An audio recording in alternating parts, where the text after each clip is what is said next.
Imagine this. You are seated in a darkened theater. A screen flickers before you, flooding your eyes with shapes and colors. The audience gasps, laughs, cries, but none of them notice the exit doors glowing faintly at the back. They are transfixed, chained by the spectacle. You could stand and leave, but would you? Or would you stay, lulled into comfort by the illusion, afraid to confront the blinding light outside? This is not a movie. It is your life. It is our society, and it is the paradox of our age. In a world of unprecedented access to knowledge, most people do not think for themselves. They outsource their thoughts to media feeds, to political tribes, to the shallow currents of consensus. We pride ourselves on being independent minds, yet how many of our opinions are truly our own? How many of our convictions are not simply borrowed echoes, polished and served to us by systems we never question? The contradiction grows sharper the closer you examine it. Never before has information been so abundant, yet never before has original thought been so rare. We can summon centuries of wisdom with a single search, but most prefer the warm prison of certainty. We can speak across continents in seconds, but what do we speak of? Memes, sound bites, rehearsed outrage shadows on the cave wall. Here lies the unsettling truth. Freedom of thought is not guaranteed by access to knowledge. On the contrary, abundance can become a kind of suffocation. When everything is available, nothing is questioned. When voices scream from every direction, silence, the space in which thought might grow, feels unbearable. And so many surrender. Not consciously, but silently, invisibly, like drifting into sleep. Ask yourself, when was the last time you held an opinion that cost you something? When was the last time you changed your mind, not because it was fashionable, but because the truth dragged you into a darker, lonelier place? To think for yourself is not an act of ease. It is an act of violence against comfort. It requires the courage to betray the crowd, to walk toward the blinding light of reality while others remain enthralled by the shadows. Plato, over 2 millennia ago, understood this when he imagined the prisoners in his allegory of the cave, souls chained to a wall, mistaking shadows for truth. But what if Plato's cave was not merely a metaphor for ancient Athens, but a prophecy of our time? Screens, algorithms, ideologies, these are our chains, and the shadows we mistake for reality are sharper, brighter, and more persuasive than ever. We live convinced that we are free, while the walls of the cave grow taller, the chains subtler, the shadows more convincing. The true prison is not made of stone or iron, but of belief. And perhaps the most dangerous prison is the one whose doors are left wide open, while no one dares to walk through. So we return to the question that haunts this journey. Why do most people never think for themselves? Is it weakness, conditioning, fear? Or is the truth more unsettling, that independence of thought is not the natural state of man, but the rare exception? The answers lie deeper, beneath the surface of comfort and conformity, in the hidden structures of psychology and philosophy that shape us without our consent. To uncover them, we must step outside the theater, outside the cave, and into the terrifying brilliance of the light. Why do most people never think for themselves? The roots are not merely social or cultural. They are woven into the fabric of human psychology.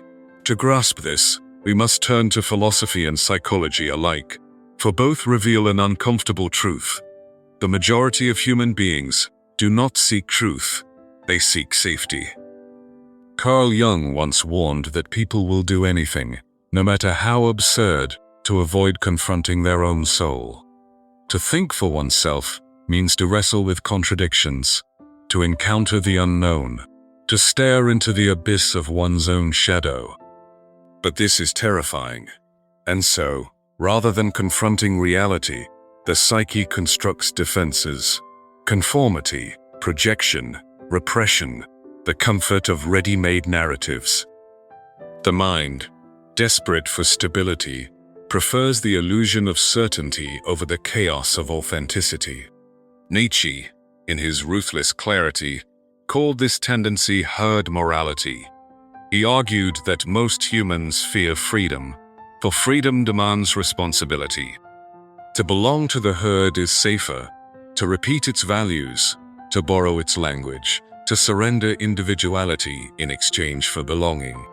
Thinking for oneself is not simply unpopular, it is dangerous. It isolates, offends, destabilizes.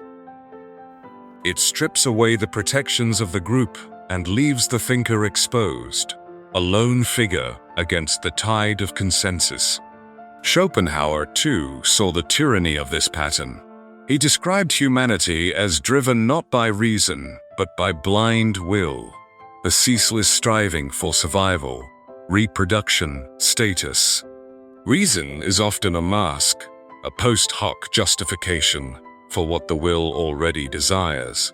We imagine we are free, yet most of our opinions are nothing more than rationalizations for deeper impulses, fear of rejection, hunger for power, longing for love.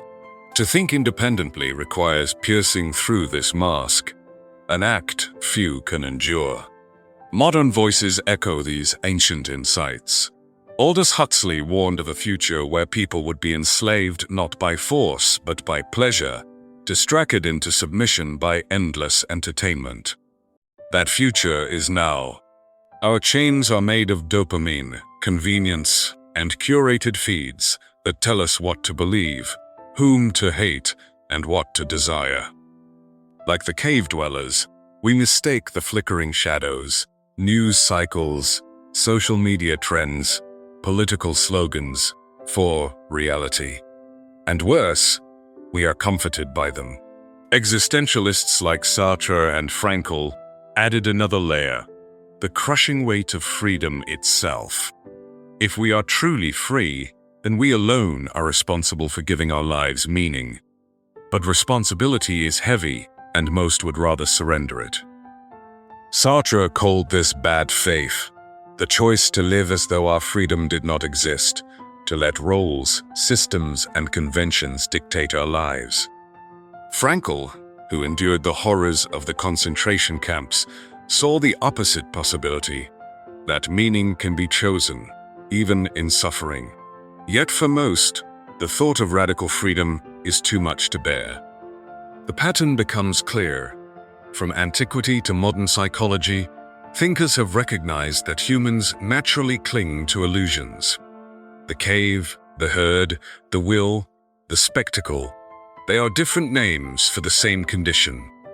Independent thought is not humanity's default state. It is a rebellion against our deepest instincts. And here lies the paradox. The very structures that protect us from despair also prevent us from waking up. Our psychological defenses, our cultural myths, our search for belonging, these keep us safe, but they also keep us blind. The same instincts that shield us from existential terror lock us in Plato's cave. If the origins are so deeply rooted in both mind and culture, what does this mean for us today? What happens when entire societies are built not on truth but on shadows, when entire generations are raised to mistake imitation for thought? The consequences are not abstract. They touch every corner of our lives, silently shaping our choices, our politics, our relationships. And once you begin to see the machinery at work, the weight of the trap becomes unbearable. The most frightening prisons are not built with bars and walls, but with invisible chains of thought. The inability, or unwillingness, to think for oneself is not merely a philosophical curiosity, it is the silent architect of personal suffering and collective decline. On the personal level, the effects are suffocating, though often unnoticed. Consider the endless cycle of comparison fueled by social media. Algorithms whisper what to value, who to admire, what to desire. The mind absorbs these signals unconsciously, mistaking them for its own. A teenager believes she wants to look a certain way, but the thought was planted by the curated shadows of influencers. A man obsesses over career milestones, never asking if they align with his inner calling. Their choices feel authentic, yet their authenticity is pre-scripted. Neuroscience calls this priming, the subtle shaping of thought by repeated cues. What feels like free choice is often little more than the brain echoing what it has been fed. Cognitive biases deepen the trap. The confirmation bias convinces us to seek only the evidence that supports beliefs we never questioned. The bandwagon effect lures us to adopt popular opinions simply because they are popular. The status quo bias paralyzes us with the illusion that the present order, however flawed, is somehow inevitable. These biases do not just distort thinking, they prevent thinking. They transform the mind into an echo chamber, replaying the same shadows on the cave wall until the prisoner forgets what sunlight ever looked like. The cultural consequences are just as dire. A society that does not think critically cannot defend itself against manipulation. Look around. Political narratives thrive not on truth, but on emotional resonance. Leaders know that fear spreads faster than reason, that outrage is more profitable than nuance. Entire nations become polarized, each half convinced they are free thinkers, while both sides merely rehearse the talking points fed to them. Mass conformity bleeds into every domain. In consumer culture, trends dictate identity. In education, students are rewarded for memorization, not inquiry. In the workplace, dissent is punished subtly, if not directly. No one wants the colleague who asks unsettling questions. The result is a collective hypnosis, a society where thinking is outsourced to systems built to profit from obedience. And then there is the psychological toll, the quiet despair of living a life that was never truly yours. The existentialist Kierkegaard described this as despair of the self, to be someone, yet not truly oneself. When we do not think for ourselves, we live borrowed lives, chasing goals we did not choose, defending beliefs we never examined. Beneath the surface, this breeds a subtle but gnawing emptiness. Why does the modern person, surrounded by abundance, still feel hollow? Because the soul knows it is trapped in a life of shadows. Where still, the machinery of distraction ensures that few ever notice the trap. Neuroscience has shown that constant novelty, the ping of a notification, the scroll of a feed, releases dopamine, training the brain to crave shallow engagement over deep reflection. The very capacity for independent thought is eroded. A society addicted to distraction is a society incapable of revolution, incapable of awakening. The urgency is undeniable. We are not merely at risk of losing the ability to think for ourselves.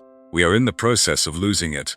With each passing year, the shadows grow brighter, the chains tighter, the cave more comfortable. If Plato warned of men mistaking firelit shadows for truth, what would he say of a world lit by a billion screens, each more captivating than the last? And so the question intensifies: is escape even possible? Can one truly break free from conditioning, from bias, from the suffocating weight of culture and conformity? Or is the cave infinite, an independence of thought merely a beautiful illusion? The answer requires more than critique. It requires a new way of seeing, a disruption of perspective so profound that the walls of the cave begin to crack. If the cave is so alluring, if conformity is stitched into our psychology, how can anyone escape? The first step is not rebellion, but recognition. One must begin by realizing that most of what we call thinking is little more than repetition. The mind becomes free the moment it sees its own chains. Awareness is the crack of light that disrupts the illusion. History shows us that breakthroughs are not born from comfort, but from confrontation. Galileo dared to look through a telescope and announce that the Earth was not the center of the universe. His world punished him for it, yet his thought reshaped reality. Nietzsche shattered the security of moral tradition with the thunderous declaration that God is dead. Jung, exploring the unconscious, revealed that beneath our social masks lie primordial forces we would rather not face. These figures remind us that to think for oneself is not merely to adopt new ideas, but to risk exile from the herd. The modern person does not face the Inquisition or exile, but the cost is real: ridicule, isolation, the weight of uncertainty. Yet those who endure it discover something far greater: the strength of an unborrowed mind. Independent thought is not simply a rejection of society's narratives. It is the discovery of an inner compass. When the world screams in chorus, the thinker whispers, "But is it true?" Philosophy gives us the tools. Sartre insisted that man is condemned to be free. We cannot escape responsibility for our choices. To embrace this is to step out of the cave, to acknowledge that meaning is not given, but created. Frankl, surviving the abyss of Auschwitz, demonstrated this with his life. Even when every external freedom was stripped away, the power to choose one's attitude remained inviolable. The same truth applies today. We may be chained by culture and conditioning, but no one can dictate the direction of our inner gaze. Breaking free also requires a radical slowing down. In an age of endless distraction, silence is rebellion. To turn off the feed, to step into solitude, to endure the discomfort of one's own thoughts. This is how the shadows lose their grip. Independent thought grows not in the noise, but in the quiet wilderness of the mind. Thoreau retreated to Walden, not to escape life, but to live deliberately. His solitude was not absence, but presence, the cultivation of a mind uncorrupted by the crowd. Yet, escape is not purely solitary. History's greatest revolutions were sparked by small groups of people who dared to think differently together. The salons of Enlightenment France, the underground presses of Soviet dissidents, even the rabid gatherings of students who challenged apartheid, all were proof that independent thought multiplies when it finds courage in companionship.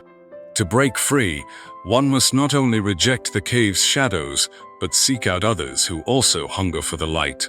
Still, breaking free is not a single event. It is a lifelong discipline. The cave is cunning. It calls us back with comfort, with ease, with the reassurance of belonging. Freedom of thought must be renewed daily, through questioning, reflection, and the refusal to outsource one's convictions. It is the habit of suspicion toward what is popular, the willingness to hold an opinion that makes you uneasy, the humility to change your mind when truth demands it. And here lies the deeper paradox. The goal is not to escape the cave once and for all, but to recognize when you are in it, and to keep walking toward the light anyway. To think for oneself is not to claim certainty, but to live in tension with uncertainty, to prefer the risk of truth over the comfort of illusion. It is not a posture of arrogance, but of courage, the willingness to confront reality without guarantees. The perspective shift is profound. The prison of thought is not absolute, but conditional. Its walls exist only as long as we refuse to question them.